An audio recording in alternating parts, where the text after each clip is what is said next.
নমস্কাৰ বন্ধু বান্ধৱীসকল, মই বিদ্যুৎ।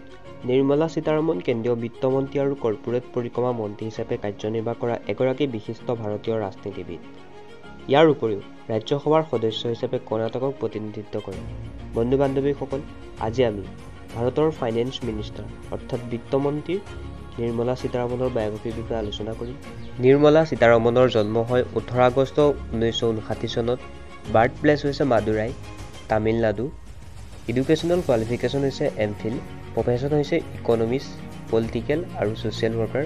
তেখেতৰ দেউতাকৰ নাম হৈছে নাৰায়ণ সীতাৰমণ, মাকৰ নাম হৈছে সাবৃত্তি আৰু ৰিলিজিয়াছ হৈছে হিন্দু। এতিয়া আমি কথা পাতিম তেখেতৰ এডুকেশ্যনেল কোৱালিফিকেশ্যনৰ বিষয়ে।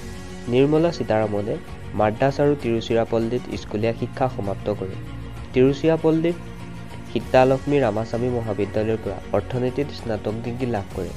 1984 চনত জৱাহৰলাল নেহৰু বিশ্ববিদ্যালয়ৰ পৰা অৰ্থনীতিত স্নাতকোত্তৰ আৰু এমফিল সম্পূৰ্ণ কৰিবলৈ দিল্লীলৈ যায়।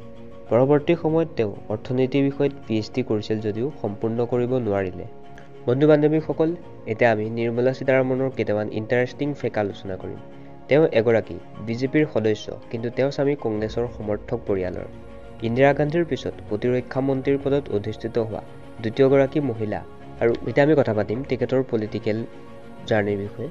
1984 চনত প্ৰাইচ ৱাটাৰ হাউচ কুপাৰ্ছৰ ছিনিয়ৰ পৰিচালক হিচাপে কাম কৰিছিল আৰু BBC ৱৰ্ল্ড ছাৰ্ভিচত কাম কৰিছিল। 2003 চনত তেখেত ৰাষ্ট্ৰীয় মহিলা আয়োগৰ সদস্য হয়। 2006 চনত তেওঁ ভাৰতীয় জনতা পাৰ্টিত জইন হয় আৰু 2008 চনত বিজেপিৰ ৰাষ্ট্ৰীয় কাৰ্যনিৰ্বাহক সদস্য হিচাপে কাম কৰিছিল।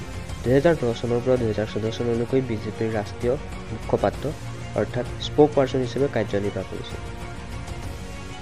2014 চনত বিত্ত মন্ত্ৰালয়ৰ ৰাজ্যিক মন্ত্ৰী আৰু কৰ্পোৰেট পৰিক্ৰমা মন্ত্ৰালয়ৰ ৰাজ্যিক মন্ত্ৰী হয়। বাণিজ্য আৰু উদ্যোগ মন্ত্ৰালয়ৰ ৰাজ্যিক মন্ত্ৰী আৰু ৰাজ্যসভালৈ নিৰ্বাচিত হয়। 2016 চনৰ 17 জুনত তেখেতে ৰাজ্যসভা পদত্যাগ কৰে। আকৌ 2016 চনত দ্বিতীয়বাৰ কৰ্ণাটকৰ পৰা ৰাজ্যসভালৈ নিৰ্বাচিত হয়। 2017 চনত প্ৰতিৰক্ষা মন্ত্ৰী হিচাপে নিয়োজিত হয়। 2019 চনত মোদীৰ মন্ত্ৰীসভাত বিত্তমন্ত্ৰী হিচাপে তেওঁক অন্তৰ্ভুক্ত কৰা হয়। 2022 চনত তৃতীয়বাৰৰ বাবে কৰ্ণাটকৰ পৰা আকৌ ৰাজ্যসভালৈ নিৰ্বাচিত হয়। 2024 চনৰ সাধাৰণ নিৰ্বাচনত NDAৰ জয়ৰ পিছত তেওঁক মোদীৰ 3.0 মন্ত্ৰীসভাত অন্তৰ্ভুক্ত কৰা হয়।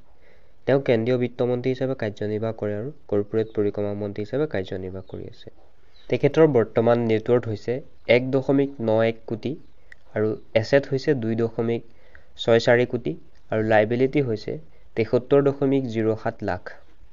বন্ধু বান্ধৱীসকল, যদি আপোনালোকে ভিডিঅ'টো চাই ভাল পালে তেতিয়াহ'লে চেনেলটো ছাবস্ক্ৰাইব কৰিবলৈ নাপাহৰিব। ধন্যবাদ। জয় আই অসম।